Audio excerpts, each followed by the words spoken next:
Hey guys, welcome to my channel due maths. और इस video में हम क्लास 9th का chapter 3 which is coordinate geometry उसके एक्सरसाइज 3.3 के क्वेश्चंस कंप्लीट करने वाले हैं। This exercise contains only 2 questions और वो दोनों क्वेश्चन हम आज इस वीडियो में कंप्लीट करने वाले हैं। उससे पहले अगर आपने इस चैप्टर का इंट्रोडक्शन और इसकी 2 एक्सरसाइजेज जो पहले हैं वो नहीं देखी हैं तो जाके पहले वो देखिए, फिर उसके बाद ये वीडियो पे आएगा। उससे पहले आप इस चैनल को सब्सक्राइब कर लीजिए, वीडियो को शेयर कीजिए ज़्यादा से ज़्यादा, ताकि ये जिन लोगों के लिए वीडियो बेसिकली बन रही हैं उन तक ये वीडियोस पहुंच पाएँ। So let's get into the video.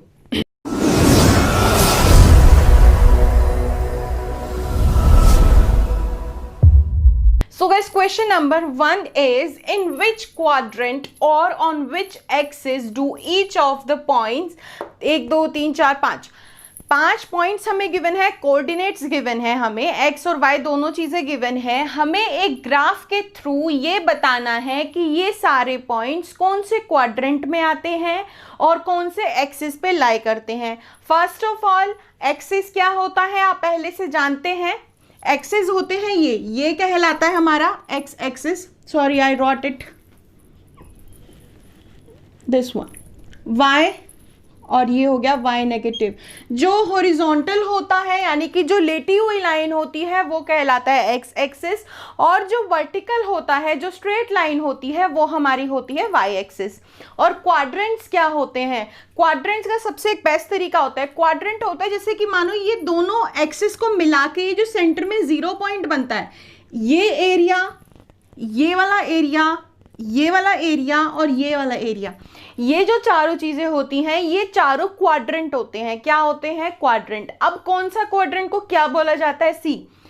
First quadrant ये होता है, सेकंड क्वाड्रेंट ये होता है, थर्ड क्वाड्रेंट ये होता है और फोर्थ क्वाड्रेंट ये होता है। मतलब ऐसे सी के फॉर्म में होता है। अगर आप ऐसे सी बनाओगे तो फर्स्ट सेकंड थर्ड फोर्थ ऐसे क्वाड्रेंट होते हैं। ठीक है, क्वाड्रेंट हो गए। अब इसके बाद हमें क्वेश्चन में जो पॉइंट्स गिवन है ना, वो हमें बताना है कि कौन से क्वाड्रेंट पे आते हैं, यानी कि यहाँ आ रहे हैं, यहाँ आ रहा है, यहाँ आ रहा है या फिर यहाँ आ रहा है, कौन से क्वाड्रेंट में आ रहा है और कौन से एक्सिस पे लाई कर रहा है। ठीक है, अब सबसे पहले ये चीज़ आपको ध्यान रखनी है, ये ग्राफ आपको बाद में बनाना है, लेकिन रफ में आप इसको पहले बना लीजिए, क्योंकि इस क्वेश्चन के आगे एक और लाइन लिखी हुई है कि draw these points on a Cartesian plane 2, वो हमें बाद में बोला गया है। अब यहाँ पे हमें तो बिना बनाए पता ही नहीं लगेगा कि कौन से क्वाड्रेंट में आ रहा है पॉइंट, कौन से एक्सिस पे आ रहा है। तो उसके लिए हमें क्या करना होगा, इन पॉइंट्स को इस ग्राफ पे प्लॉट करना होगा।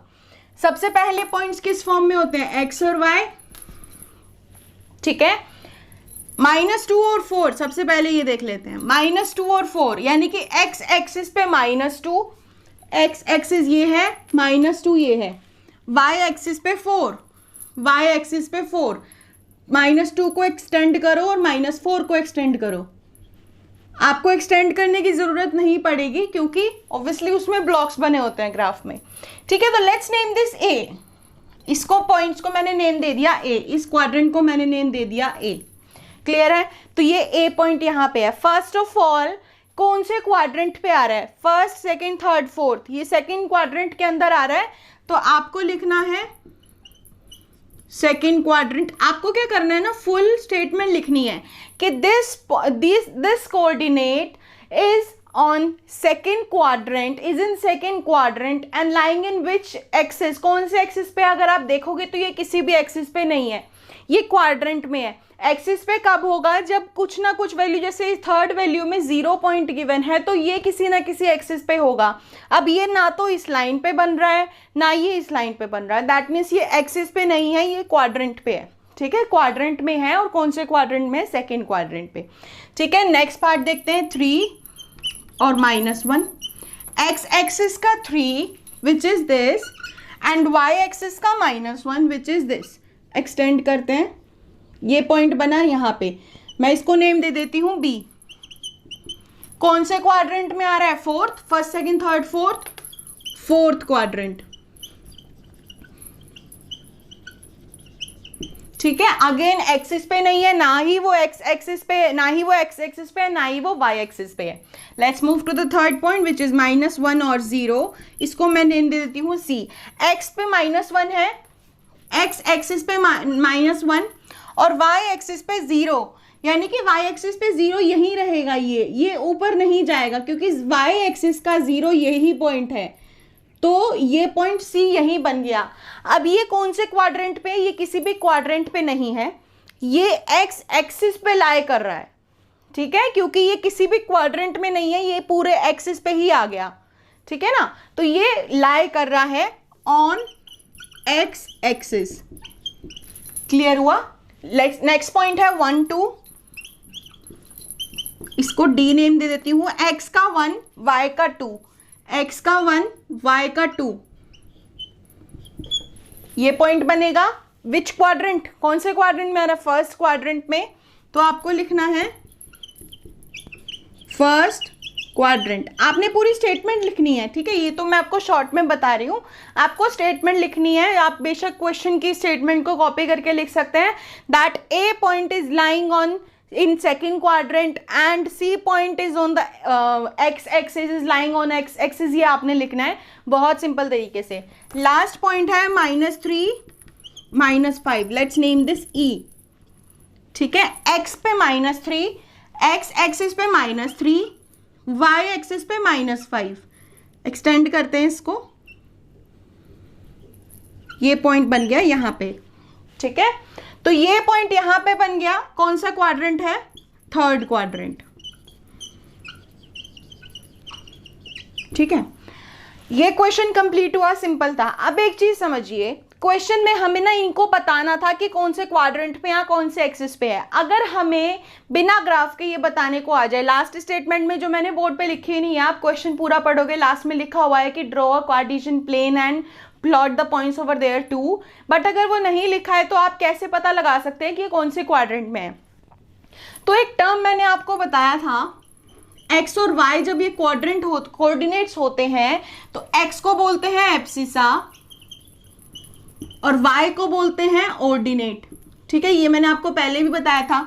अब आपको ये चीज याद रखनी है, या तो सबसे इजी तरीका क्या है कि आप रफ में एक ग्राफ बना लीजिए, बिल्कुल रफ ग्राफ बना लीजिए, उससे आपको मालूम पड़ जाएगा कि पॉइंट कौन से क्वाड्रेंट में आ रहा है, ठीक है, सिंपल तरीके से। या फिर दूसरा तरीका क्या है, पॉइंट्स के एब्सिसा और ऑर्डिनेट को देखिए। फॉर एन एग्जांपल, यहाँ पे एब्सिसा नेगेटिव है, ऑर्डिनेट पॉजिटिव है, तो ये हमेशा सेकेंड क्वाड्रेंट में लाई करेगा।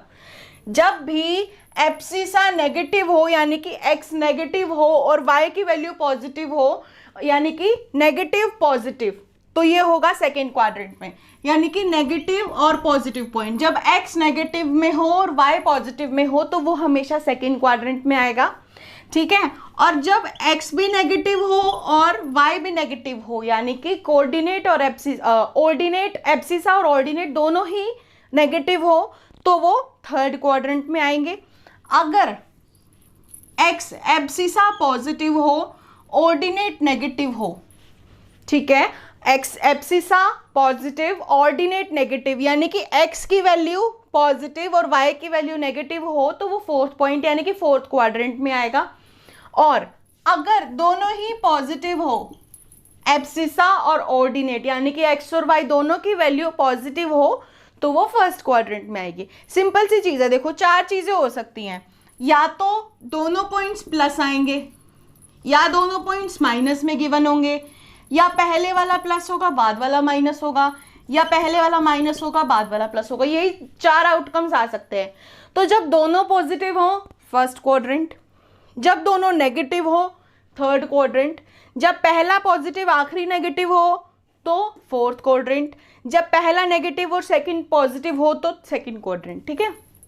इस तरीके से आपको पता लगाना है, ठीक है, इन पॉइंट्स के थ्रू। वैसे तो बेस्ट तरीका क्या है, कोई गलती भी नहीं करोगे आप, अगर आप इसको याद नहीं रख पा रहे, वैसे तो काफ़ी सिंपल है, आप याद रख सकते हैं, लेकिन अगर फिर भी नहीं रख पा रहे, रफ में एक ग्राफ बनाइए और उसके अकॉर्डिंगली देख लीजिए, ठीक है। अगर क्वेश्चन में ग्राफ बनाने को नहीं गिवन है तो आपको ग्राफ नहीं बनाना है, गिवन है तो बनाना है। इसमें एक स्टेटमेंट मैंने आगे लिखी नहीं है, आप पूरा क्वेश्चन पढ़ना, उसमें गिवन है, इसलिए मैंने ये ग्राफ बना के आपको बताया है। So let's move to the next question now. So now guys let's move to the second question. Question number second बिल्कुल सेम, बहुत इजी क्वेश्चन है। क्वेश्चन की जो स्टेटमेंट है मैं आपको बता देती हूँ कि हमें ये पॉइंट्स जो हैं जो टेबल के अंदर गिवन है वो हमें कार्टेशियन प्लेन यानी कि ग्राफ पे प्लॉट करने हैं। अब ग्राफ बना लिया, y axis y negative, centre में 0 is very very very important, don't forget to mention that, x और x negative, so this is called x axis and the vertical one is called y axis as you all know. अब quadrants की बात करें, this one is the first quadrant, this one is second, this one is third and the last one is fourth quadrant. These four are the quadrants. लेकिन इस question में सिर्फ और सिर्फ हमें जो ये पॉइंट्स गिवन है x और y, x की जगह -2, y की जगह 8, you are just suppose to mention these points. Okay, so let's do one thing, हम इन पॉइंट्स को नेम दे देते हैं। जैसे कि फर्स्ट है -2 और 8, a नेमिंग कर देते हैं -2 और 8, राइट। b -1 और 7, point is -1 and 7। C point ये मैं नेमिंग कर रही हूँ इसमें सिर्फ और सिर्फ इसलिए ताकि हम इसको यहाँ पे मेंशन करें, तो उस डॉट पे हम ए बी सी डी करके उसको मेंशन करके बता सकते हैं कि this one is point this, and अगर कोई और पॉइंट है तो हम उसके नेम से उसको मेंशन करना काफ़ी इजी हो जाता है। डी 1 और 3, ई 3 और -1, ठीक है। अब हमें ये मेंशन करने हैं। पहले एक काम करते हैं, x पे -2, y पे 8, x एक्सिस पे -2 ये है, y पे 8 ये है। एक काम करते हैं, इसको एक्सटेंड करते हैं, एक्सटेंड यहां से कर देती हूँ। स्केल होगा आपके पास, it will be easier to you to extend all this. Extend करने की इनफैक्ट आपको जरूरत भी नहीं पड़ेगी। तो मैंने इस पॉइंट को नेम दे दिया a, क्योंकि -2 और 8 को मैंने नेमिंग दी थी यहाँ पे a। सेकेंड पॉइंट है -1 और 7, यानी कि x एक्सिस पे -1, y एक्सिस पे 7, ठीक है। अब इसको एक्सटेंड करते हैं, वहां पे ब्लॉक्स बने हुए होते हैं आपके पास ग्राफ में, तो बहुत सिंपल हो जाएगा। दिस पॉइंट इज b है। Let's come to third point, 0, x axis पे 0, y एक्सिस पे -1.25। अब यहाँ पे क्या करना है, डरना नहीं है, कंफ्यूज नहीं होना है, बहुत बार हो जाता है। लेकिन 1 और 2 आपको पता है, -1.25 कहाँ पे आएगा, 1 और 2 के बीच में, ठीक है। आपको पॉइंट्स के अकॉर्डिंगली देखो, एक ना जो उसमें बॉक्स बना होता है आपके ग्राफ में, उसमें 10 ब्लॉक्स होते हैं। यहाँ पे भी इस तरीके से भी 10, इस तरीके से भी 10, तो आप उसके अकॉर्डिंगली 1.25 को देख सकते हैं। 1 से बिल्कुल मामूली सा नीचे, माइनस में है तो नीचे की साइड होगा। सो x एक्सिस पे तो 0 है, y एक्सिस पे -1.25 है। This point is number c, ये पॉइंट कहलाएगा नंबर c। क्लियर है, क्योंकि देखो x 0 है, y -1.25 है, तो y नेगेटिव पे ही लाई करेगा वो। Let's move to the next point, x 1 है, y 3 है, x 1 y 3 दोनों ही पॉजिटिव है। दिस वन, ये हो गया हमारा पॉइंट डी। काफी सिंपल है। आपने क्या करना है, दोनों पॉइंट मेंशन करना है और उनको बिल्कुल स्केल से देखना है कि यहाँ से स्ट्रेट ऊपर ये पॉइंट, उधर से स्ट्रेट बिल्कुल ये point. So this point is the required point. Last point है 3 और -1, x एक्सिस पे 3 है और y एक्सिस पे -1 है, तो -1 ये रहा। सो ये पॉइंट हो गया हमारा लास्ट पॉइंट विच इज ई, ठीक है। आपको ये लाइंस बनाने की जरूरत ही नहीं पड़ेगी। बना रहे हो डॉटेड लाइन तो भी कोई प्रॉब्लम नहीं है, नहीं बना रहे हो तो भी कोई प्रॉब्लम नहीं है। आपको जस्ट मेंशन करना है पॉइंट, वो सही होना चाहिए। Mentioning the points on a Cartesian plane is way too much easier than other questions. बहुत सिंपल है, कुछ भी मुश्किल नहीं होना चाहिए इसमें, ठीक है। अब ये एक्सरसाइज यही कंप्लीट होती है। This exercise only contain 2 questions and बहुत सिंपल क्वेश्चंस है। एक्स्ट्रा क्वेश्चंस भी अभी इस चैप्टर के होंगे, ताकि हम इस चैप्टर को और अच्छे से समझ पाएँ। और ये चैप्टर की वेटेज 5 to 6 मार्क्स की होती है, 5 मार्क्स पूरे चैप्टर की। एक क्वेश्चन तो डी सेक्शन में ज़रूर आता है। मैं अभी कुछ देख रही हूँ कुछ टाइम से चेंजेस आ रहे हैं स्टडीज़ में। और अभी लीगली 29 जुलाई को ये कंफर्म हो चुका है कि एक न्यू एजुकेशन पॉलिसी आई है, national education policy 2020, which has a lot more changes than this study pattern. तो अगर आपको वो जानना है कमेंट करिए, maybe the next video will be of that new education policy. So do comment below if you need the information of that too, and do like, subscribe and share my channel guys. Thank you.